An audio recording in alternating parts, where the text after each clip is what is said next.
Di pesisir utara Pantai Tiku, Sumatera Barat, terdapat kampung Alai, tempat seorang saudagar kaya bernama Nahkoda Baginda hidup bersama putrinya yang cantik jelita. Putri Julian, yang kecantikannya termasyur hingga ke negeri seberang. Namun, tak seorang pun berani meminangnya karena darah bangsawan yang mengalir di tubuhnya. Setiap hari, Putri Julian duduk di jendela, menatap laut luas, bertanya lembut, "Ayah, mengapa tak seorang pun datang meminangku?" Dan Nahkoda Baginda menjawab iba, "Nak, bukan karena mereka tak mau, tapi karena mereka merasa tak pantas." Kabar kesedihan sang putri membuat kakeknya, Tuanku Raja Kecik, cemas, hingga ia mengadakan pesta besar sebulan penuh agar banyak bangsawan datang meminang. Negeri pun bersuka cita. Musik dan tawa terdengar tiap malam. Tetapi Putri Julian tetap menatap laut dengan hati kosong, berharap sosok dalam mimpinya datang. Malam sebelum pesta, Putri Julian bermimpi bertemu pemuda tampan bernama Sultan Rumandung yang berkata, "Putri, aku datang dari negeri jauh. Suatu hari, kita akan bertemu di dunia nyata." Dan sejak menceritakannya kepada keluarga, ia yakin pemuda itu adalah takdirnya. Beberapa hari kemudian, badai besar mengguncang laut. Sebuah kapal dagang karam di pantai Kampung Alai, dan nahkodanya adalah Sultan Rumandung. Ia diselamatkan penduduk dan dibawa ke istana. Saat pandangan mereka bertemu, Putri Julian tertegun mengenali wajah dalam mimpi.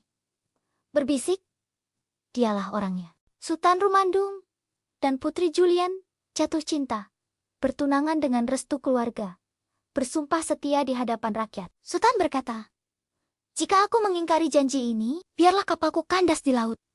Dan Putri Julian membalas, "Jika aku mengingkari, biarlah tubuhku berubah menjadi siamang putih." Suara mereka menggema di bawah langit jingga. Beberapa hari kemudian, Sultan berlayar lagi. Putri Julian melambaikan tangan dari dermaga dengan mata berkaca-kaca. Hari berganti minggu dan bulan. Namun, kabar Sultan tak kunjung datang. Setiap malam, Putri Julian menatap laut dan berbisik lirih, "Sultan, apakah kau masih ingat janjimu?" Suatu hari, utusan istana membawa kabar pahit bahwa Sultan Rumandung telah menikah di negeri seberang. Putri Julian jatuh pingsan, dan saat sadar, air matanya tak berhenti. Di bawah sinar bulan, ia menatap laut dan berbisik, "Engkau mengingkari sumpahmu, Sultan. Biarlah aku menepati bagianku." Lalu berlari ke hutan, menangis sejadi-jadinya. Angin berhembus kencang, petir menyambar. Tubuh Putri Julian mulai berubah. Kulitnya menjadi putih halus seperti kapas. Rambutnya menjadi bulu lembut. Suaranya menjadi pekikan panjang menyayat hati. Sekejap kemudian, ia menjelma menjadi siamang putih. Sejak malam itu, di hutan dekat pantai Kampung Alai, terdengar suara siamang putih setiap kali bulan purnama. Penduduk percaya itu adalah tangisan Putri Julian yang masih menanti Sultan Rumandung. Dan hutan itu disebut Hutan Putri Menangis. Bertahun-tahun kemudian, Sultan Rumandung kembali dipenuhi rasa bersalah. Namun badai besar menerjang kapalnya sebelum mencapai pantai. Kapalnya tenggelam di Laut Tiku dan jasadnya tak pernah ditemukan. Sejak saat itu, badai sering muncul tiap bulan purnama, seolah menjadi pertemuan abadi dua jiwa yang terpisah sumpah.